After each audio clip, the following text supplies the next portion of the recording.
নমস্কার বন্ধুরা, রুমার গল্পের দুনিয়ায় আপনারা সকলে স্বাগত। এখন আপনারা শুনবেন বিভূতিভূষণ বন্দ্যোপাধ্যায়ের লেখা গল্প অরণ্য কাব্য। আপনারা যারা এখনও আমার চ্যানেলটিকে সাবস্ক্রাইব করেননি তারা আমার চ্যানেলটিকে সাবস্ক্রাইব করে নেবেন। এখন শুরু করছি আজকের গল্প অরণ্য কাব্য। গল্প পাঠে আমি রুমা।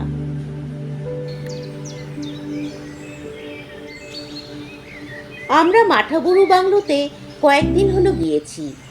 বাংলোর পেছনে 200 হাতের মধ্যে দীর্ঘ মাঠাবুরু শৈলমালা। বনে আচ্ছন্ন উপত্যকার সমতলে খানিকটা জায়গা পরিষ্কার করে বনবিভাগের বাংলো। সেই ফাঁকা জায়গাটাতে বনবিভাগের লোকদের যত্নে কুল, আপেল, নাশপাতি, বোম্বাই আম, কাশির পেয়ারা প্রভৃতির গাছ লাগানো হয়েছে। এখন চারা গাছ চেরা শালকাঠের রেলিং দিয়ে ঘেরা। অদূরবর্তী মাঠা গ্রামের গরু ছাগল প্রভৃতির উপদ্রব থেকে রক্ষা করবার জন্যে। গ্রামের লোকসংখ্যা 50-60 ঘরের বেশি নয়। সবাই দরিদ্র, সবারই রাঙামাটির দেওয়াল দেওয়া খোলার ঘর। কেবল এক ঘর গৃহস্থের বাড়ি পাথরের দেওয়াল। তারাই নাকি গ্রামের জমিদার, বাবু খেতাবধারী। বাড়ির ছেলেদের উপাধি বাবু। ওদের মধ্যে একজনের সঙ্গে আমার আলাপ হয়েছিল। তার নাম দর্পনারায়ণ বাবু। সে বনবিভাগের আটদালি, 20 টাকা মাসিক বেতন। গভর্নমেন্টের দেওয়া কুড়ুল ঘাড়ে দর্পনারায়ণ বাবু বনবিভাগের রেঞ্জারের পেছনে পেছনে বনে জঙ্গলে ঘুরে বেড়ায়। গ্রামের লোকের উপজীবিকা বন জঙ্গল থেকে কাঠ চুরি করে বাঘমুন্ডির হাটে বিক্রি করা। পাহাড়ের ওপর থেকে বেল, কেঁত, পিয়াল, বুনো আলু, মিষ্টি ডুমুর, করঞ্জা প্রভৃতি বন্যফল সংগ্রহ করে আনা এবং বন্য জন্তু শিকার। আগে এ কাজে কোনো বাধা ছিল না। এখন বনবিভাগের কর্মচারীদের কড়াকড়িতে সকলেই ব্যতিব্যস্ত হয়ে পড়েছে। আমরা বাংলোর সামনের মাঠে বেতের বড় বড় ইজি চেয়ারে শুয়ে গল্পগুজব করছিলাম। মিস্টার মিশ্র, ফরেস্ট অফিসার, ট্যুরে এসেছেন। তার সঙ্গে এসেছেন বাবু রতনলাল খাস্তগির, পিডব্লিউডির ইঞ্জিনিয়ার, বিলেত ফেরত ও কেতাদুরস্ত লোক। আর আছেন বাঘমুন্ডি সার্কেলের ভারপ্রাপ্ত ইঞ্জিনিয়ার মিস্টার সরকার। ইনি নতুন চাকরি পেয়ে কাজে যোগ দিতে যাচ্ছেন 9 মাইল দূরবর্তী বাঘমুন্ডি নামক বনবেষ্টিত ক্ষুদ্র গ্রামে। কয়েক মাস হলো বর্মা থেকে অতি কষ্টে প্রাণ নিয়ে পালিয়ে এসেছেন জাপ অভিযানের তোড়ের মুখে। মিস্টার সরকার চা খেতে খেতে বলছিলেন তার বর্মা থেকে প্রত্যাগমনের রোমাঞ্চকর কাহিনী। 5 টাকা সে চাল কিনে সঙ্গের 9টি প্রাণী কোনো রকমে প্রাণ ধারণ করে এসেছিলেন এক থাবা ভাত খেয়ে। রাত্রে বন্য অঞ্চলে বাঘের উপদ্রব তাঁবুতে, পথে কলেরায় 1-2 করে 6টি কাবার 9টির মধ্যে। ফাল্গুনের শেষ। বাংলোর পেছনে মাঠাবুরু পাহাড়ে করঞ্জা ফুল ফুটেছে। তার সুগন্ধ ঠিক জুঁই ফুলের মতো তীব্র। বাতাস মাতিয়েছে করঞ্জা ফুলের ঘন বাসে। রহস্যময় পর্বতারণ্যে বন্য কুক্কুটের ডাক এই খানিক আগেও শোনা যাচ্ছিল। আবার গভীর রাত্রে সেদিন শুনেছি অদ্ভুত কি এক জন্তুর আওয়াজ। কেউ বললে বাঘ, কেউ বললে সম্বর হরিণ।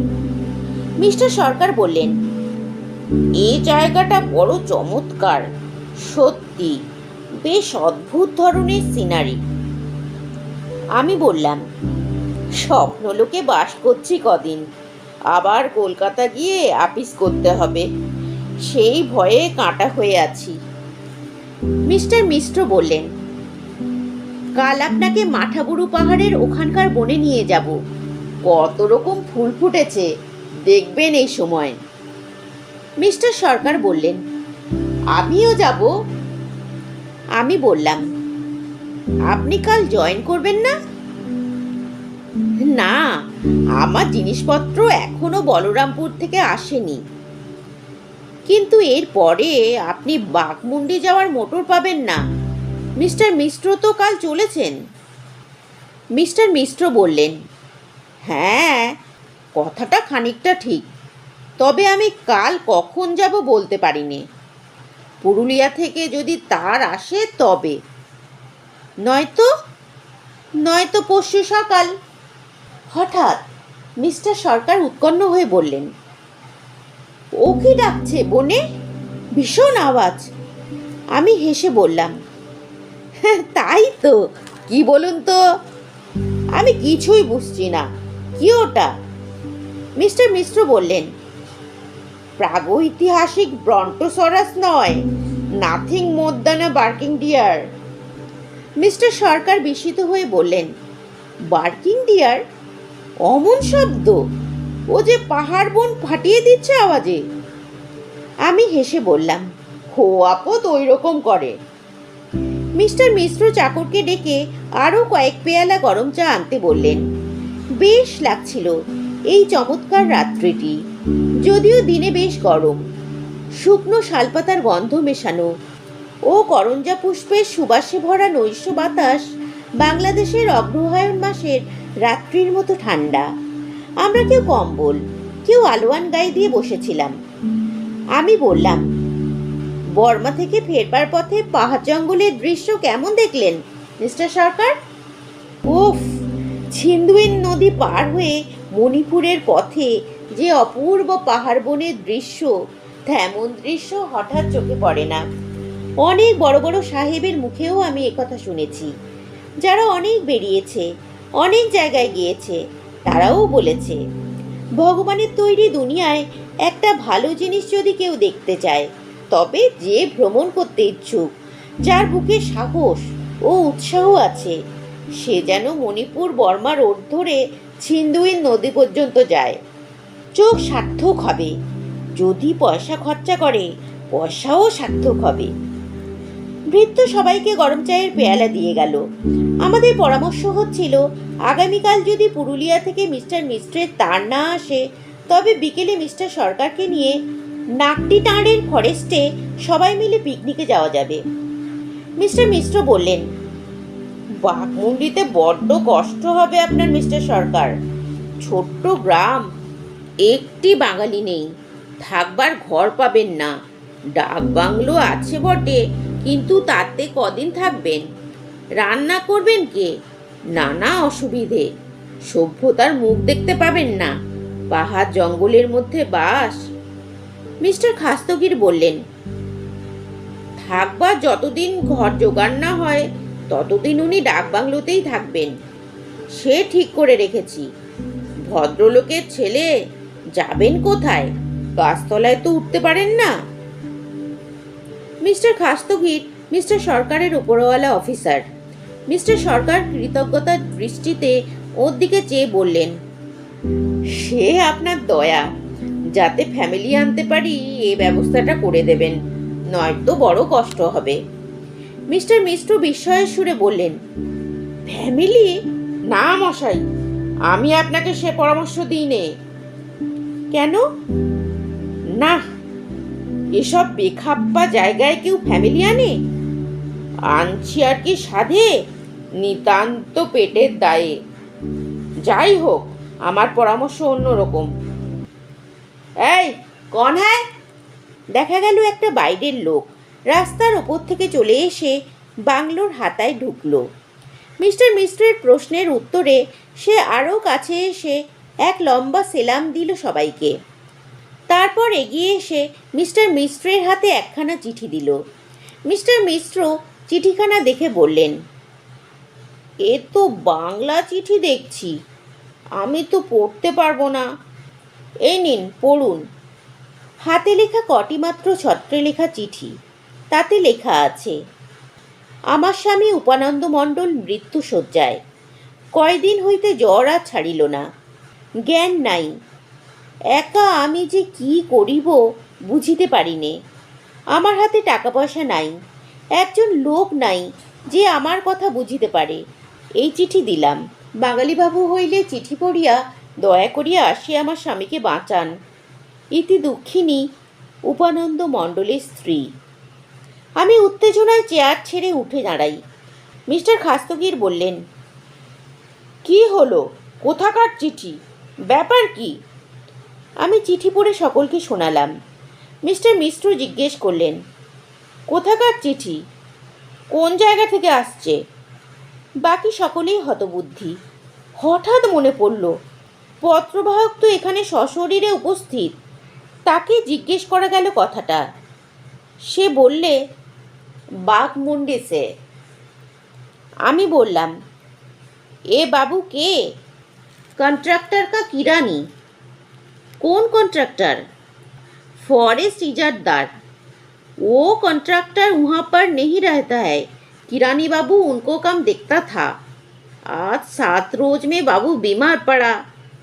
और মিস্টার মিশ্র বললেন, বুঝতে পেরেছি, লোচনলাল কন্ট্রাক্টরের বুঝনদার।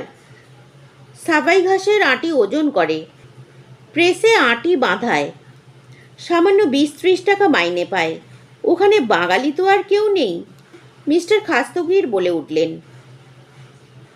চলুন সবাই, একটি বাঙালি পরিবার বিপন্ন এই বিদেশে বিভুঁইয়ে। মিনিট 20 মধ্যে সকলে তৈরি হয়ে মিস্টার মিশ্রের মোটরে এসে উঠলাম, সঙ্গে সেই পত্রবাহক। রাস্তার মাঝে মাঝে বন জঙ্গল বেশ ঘন, স্থানে স্থানে। ডান দিকে দীর্ঘ মাঠাবুরু শৈলমালা আমাদের সঙ্গে সঙ্গে চলেছে। বনে বনে করঞ্জা ফুলের সুবাস। উঁচু নিচু পথে শোভা নদী। কি চমৎকার নামটি! কিন্তু এখন জল নেই। পার হয়ে রাত 8:30টার মধ্যে বাঘমুন্ডি পৌঁছে গেলাম। পত্রবাহক নিয়ে গিয়ে তুলল এক খোলার বাড়িতে। বাড়ির সামনে একটা খুব বড় কুসুম গাছ। বাড়ির মধ্যে থেকে কান্নার শব্দ শুনে আমরা মোটর থেকে না পারি নামতে, না পারি হাত পা কোলে করে বসে থাকতে। মিস্টার মিশ্র হাঁক দিয়ে বললেন, কে আছেন বাড়িতে? মোটরের হর্নও বাজানো হলো।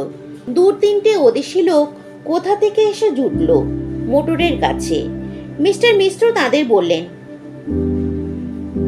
এখানে এক বাঙালি বাবুর অসুখ।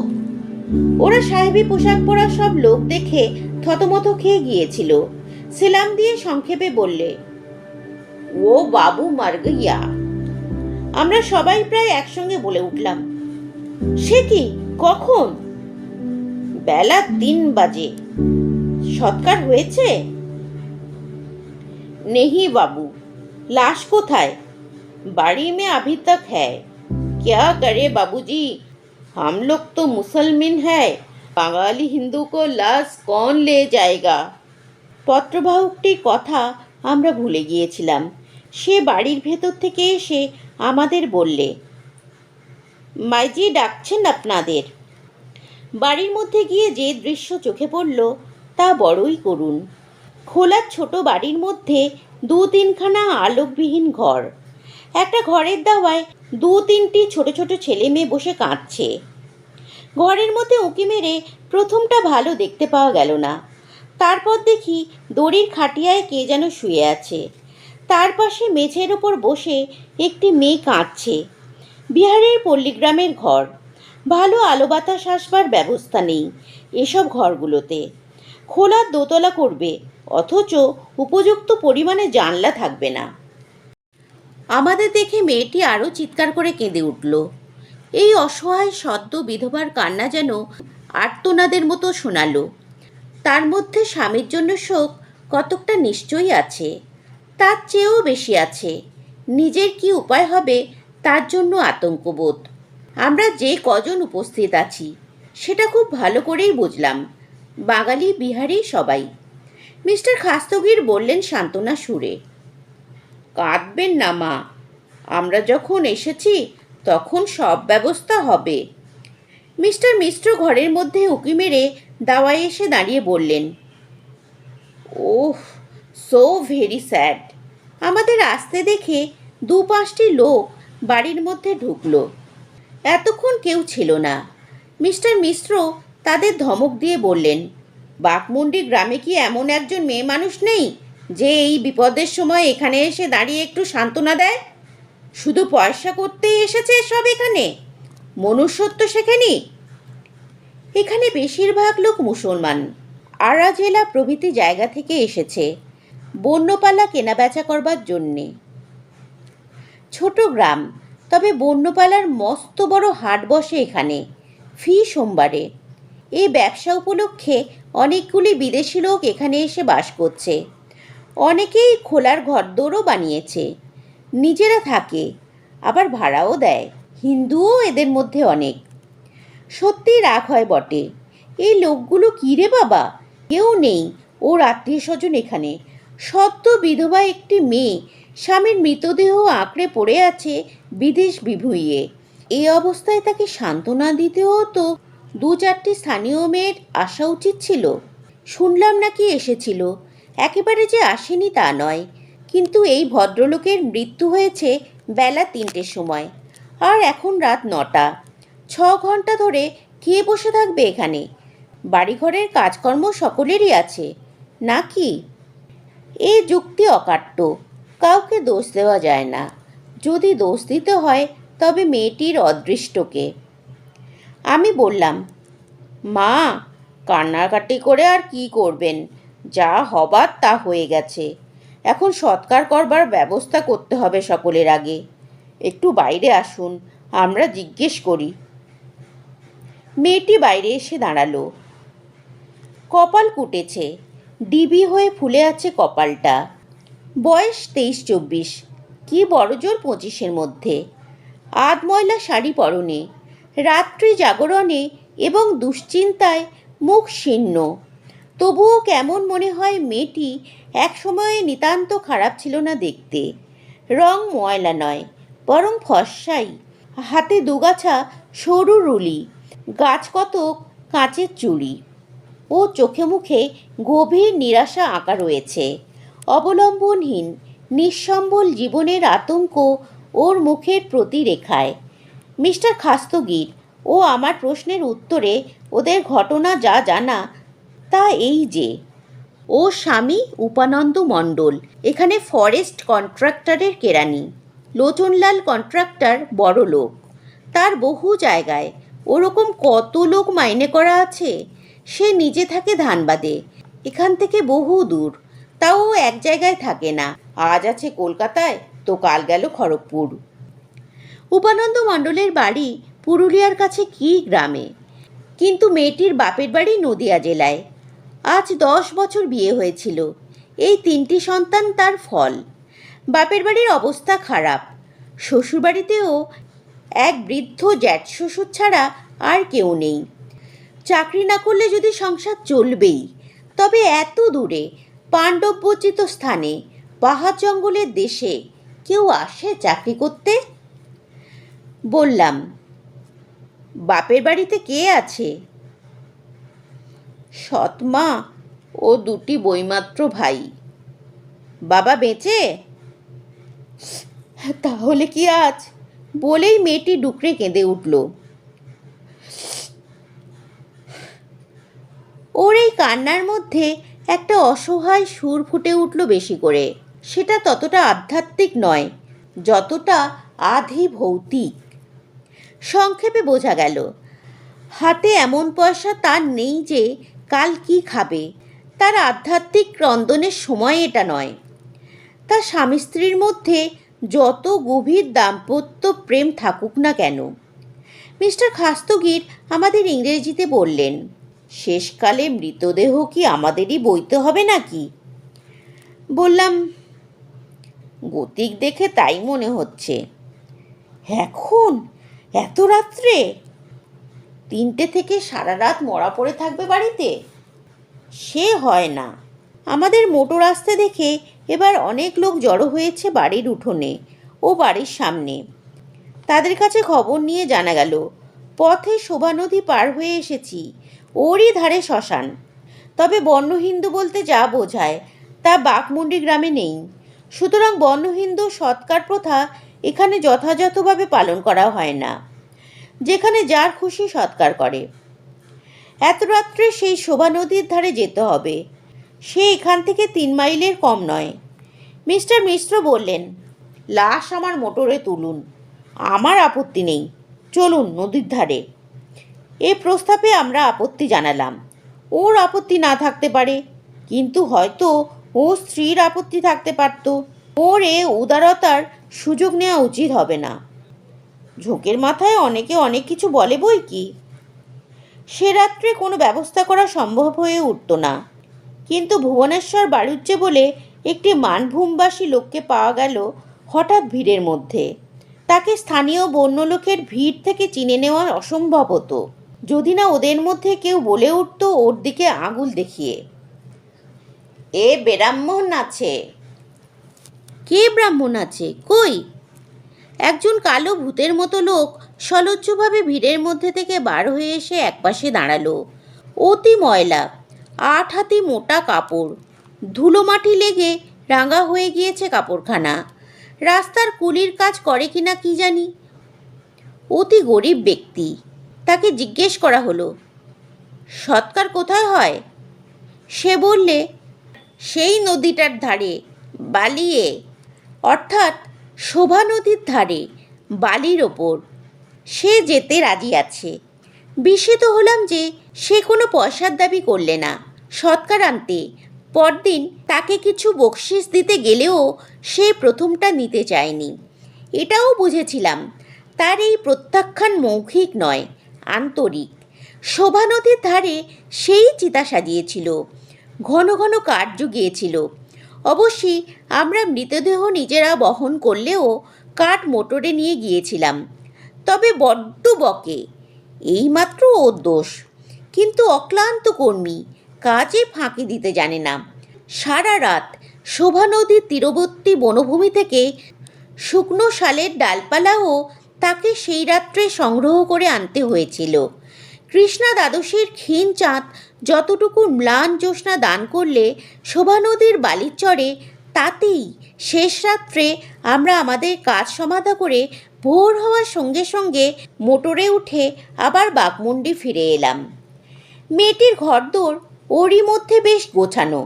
বিদেশে গেরস্তালি পাতিয়েছিল, বেশ একটু সাজিয়েই। মেয়েটির হাতের কারিকুরি, নিজের হাতে বোনা উলের কুকুর, পতি পরম গুরু ইত্যাদি দেওয়ালে টাঙানো আছে কাঠের ফ্রেমে বাঁধানো অবস্থায়। সরস্বতী, মা কালীর ছবি, একখানা ক্যালেন্ডার, খান কতক টাঙানো ধুতি একটা আলনায়, 2টো টিনের তোরঙ্গ একটা কাঠের বেঞ্চিতে বসানো ঘরের একদিকে, অ্যালুমিনিয়ামের ছোট ডেকচি একটা, সাজা পানের ডিবে ঝকঝক করছে। কষ্ট হলো ভেবে এই গৃহস্থালি ভেঙে যাবে আজই। যে ভিত্তির ওপর দাঁড়িয়েছিল এই দুদিনের বাসা, তা আজ টলেছে। কত গৃহস্থালির এই একই দুঃসময় ইতিহাস প্রত্যক্ষ করেছি। মেয়েটির নাম কি জানি নে, পতি পরম গুরু। বোনা ছবির তলায় লেখা আছে শৈলবালা দেবী। বোধহয় ওই নামই হবে ওর। শৈলবালা খুব কাঁদলে আমরা ফিরে এলে। এইবার আমাদের বকুনির ফলে 2 স্ত্রীলোক দেখলাম ওর কাছে রাত্রে ছিল। আমাদের পরামর্শ সভা বসল। এখন কি করা হবে বলুন? আমি গিয়ে মেয়েটিকে জিজ্ঞেস করলাম, হাতে কি আছে আপনার? জানা গেল গোটা 2 টাকা ছাড়া কিছু নেই। অসুখের জন্য সব খরচ হয়ে গিয়েছে। তার উপর স্থানীয় মুদির দোকানে 18-19 টাকার দেনা, 2 মাসের বাড়ি ভাড়া বাকি। বাড়িওয়ালা হরদম তাগাদা দিচ্ছে। আমি বললাম, আপনার বাপের বাড়িতে খবর দেব? এখন কান্নার সময় না, ভেবে বলুন। সেখানে কোথায় যাব? সৎমা ও 2 বৈমাত্র ভাই, তারা আমাকে স্থান দেবে না। শ্বশুরবাড়িতে খবর দিন তবে। এক বুড়ো জ্যাঠ শ্বশুর আছে, তিনি একা থাকেন, রান্না বান্না করেন, খান। কৃপণ? তা নয়, গরিব। 2 ছেলে ও 2 নাতি মারা গিয়েছে, কেউ নেই। চলে কিসে? কোনো রকমে চলে। সামান্য 2টো ধান হয় জমিতে, লোকের চিঠিপত্র আর দলিল লিখে কিছু পান, সেও আজকাল আর চোখে দেখেন না। তিনি কি জায়গা দেবেন? তিনি তো আমার শ্বশুরের সঙ্গে এক সংসারে ছিলেন না। তিনি পৃথক হয়েছিলেন অনেক দিন আগে, আমার বিয়েরও আগে। আপনার স্বামীর বাড়িঘর নিশ্চয়ই আছে? খোলার বাড়ি ছিল, মাটির দেওয়াল। এতদিন আমরা বিদেশে, বাড়িঘরের অবস্থা কী রকম আছে কি জানি। সব তথ্য সংগ্রহ করে এসে আবার পরামর্শ করতে বসি আমরা। এখানে রাখলে দেখাশোনা করবে কে? তাছাড়া জায়গা ভালো না, হাট বাজার করে এনে দেবে এমন লোক নেই, উঁকি মেরে কেউ দেখবে না। অনেক ভেবে জ্যাঠ শ্বশুরকেই টেলিগ্রাম করা গেল। আমি বললাম, তাতে ফল কি হবে? তাঁর কি মাথা ব্যথা পড়েছে? তিনি ছুটে আসবেন কোন দুঃখে? মিস্টার খাস্তগির বললেন, তবে কি সৎমাকে খবর দেবেন? তাঁর দায় পড়েছে উত্তর দিতে। আপনি কি বলেন? আমার মাথায় কিছু আসছে না। চলুন এখান থেকে মেয়েটিকে আমরা ডাক বাংলোয় নিয়ে যাই। এখানে একদিনও রাখা চলবে না, জায়গা খারাপ। বাড়িওয়ালাকে ডেকে জানা গেল 20 টাকা বাড়ি ভাড়া বাকি, মুদির দোকানেও টাকা 20, এই গেল 40 টাকা নগদ। তারপরে শ্বশুরবাড়ি পাঠানোর খরচ টাকা 15, হাতে কিছু দেওয়া দরকার শ্রাদ্ধের খরচের জন্য 100 টাকা। মোটরে করে বিকেলে মেয়েটিকে ডাকবাংলোতে আনা গেল। জিনিসপত্র সামান্যই ছিল। গরুর গাড়িতে ডাকবাংলোয় পৌঁছানোর ব্যবস্থা করে দেওয়া গেল। ওদিকের ঘরটি ওদের জন্য ঠিক করে ওদের হবিষ্যের ব্যবস্থার জন্য লোক পাঠানো গেল ভজুডির বাজারে। গ্রাম থেকে একটি স্ত্রীলোক ঠিক করা গেল, শৈলবালার কাছে দিনরাত থাকবে। 2 দিন 3 দিন কেটে গেল, কাকস্য পরিবেদনা। না বাপের বাড়ি না শ্বশুর বাড়ি। টেলিগ্রামের জবাব এলো না কোথা থেকেও। মিস্টার খাস্তগির বললেন, পুরুলিয়ার হিন্দু মহাসভার সেক্রেটারি ললিতবাবুকে একবার খবর দেওয়া যাবে। এ যে বিষম দায়ে পড়া গেল। মিস্টার মিশ্র বললেন, আমাদের ডাকবাংলোয় থাকবার মেয়াদও তো ফুরিয়ে এসেছে, আমরাই বা ওকে নিয়ে এখন কি করি? আমি বললাম, অনাথ আশ্রম আছে না একটা ওখানে, বা এইরকম কিছু? মিস্টার খাস্তগির বললেন, খ্রিশ্চান মিশনারিদের। সে কথা বাদ দিন একেবারেই। মহা ভাবনায় পড়া গেল, কারো মাথায় আসছে না কিছু। পরের মেয়ে নিয়ে এসে যে বিষম বিপদ দেখছি। শৈলবালা বেশ সেবাপরায়ণা, আমাদের জন্য চা করে পাঠিয়ে দেয়, খাবার করে, ডাকবাংলোয় রান্নাঘরে গিয়ে নিজে রান্নার তদারক করে, আর সবসময়ে যেন কাঁদে। ওর ওপর নিষ্ঠুর হওয়া যায় না, একটা কিছু উপায় করতে হবে ওর, অথচ কীভাবে কেউ বুঝতে পারছি না। আরও 3 দিন কেটে গেল। বিদেশে আমরা এমন কিছু বেশি টাকা নিয়ে বেরোইনি, এখন শৈলবালার কি করা যায়? আমরা ডাকবাংলো থেকে চলে গেলে ওর উপায় কি হবে? কোথায় রেখে যাব ওকে? দিবা কোথায় পাঠিয়ে? এখানে বেশি দিন রাখাও যায় না, কে কি বলবে? মাঝগ্রামের এক বৃদ্ধ বৈষ্ণবের পরামর্শে আমরা তার সঙ্গে শৈলবালাকে তার জ্যাঠ শ্বশুরের কাছে পাঠিয়ে দিলাম। হাতে সামান্য কিছু টাকাও দিয়ে দিলাম ওর স্বামীর শ্রাদ্ধ শান্তির জন্যে। এই 6-7 দিন ও ডাকবাংলোর ঘরটাতে একটা ছোটোখাটো সংসার পেতে বসেছিল। যাবার সময় বড় কান্নাকাটি করতে লাগলো। তার যেন যাবার ইচ্ছে নেই। সে কি সত্যিই ভেবেছিল চিরকালের আশ্রয় হবে এই ডাকবাংলোয়, প্রতিপার্শ্বের ডাকবাংলোয়, যে আশ্রয় ও স্বামীর ঘরে পেলে না? শৈলবালা ওর পোটলা পুটলি নিয়ে মোটরে উঠছে। মোটরে ওকে বলরামপুর পাঠানো হবে, সেখান থেকে ট্রেনে উঠবে। সন্ধ্যাবেলা পঞ্চমীর জ্যোৎস্না পড়েছে মাঠাবুড়ো শৈলশ্রেণীর শালবনে, করঞ্জা ফুলের তেমনি মিষ্ট সুবাস বাতাসে। সেদিন নাকটিটারের বনে, শোভা নদীর তীরের বনভূমিতে যেমন পেয়েছিলাম, মাদল বাজছে মাঝগ্রামের মহুয়ামদের ভাটিতে। কেমন জীবনের মধ্যে ও যাচ্ছে, কে ওকে আশ্রয় দেবে? এসব কথা মনে না উঠে পারল না। চলে গেল ওদের মোটর। পরদিন সকালে মিস্টার সরকার এসে হাজির। আমরা বললাম, কি মনে করে হঠাৎ যে? না, ওখানে আসবো না।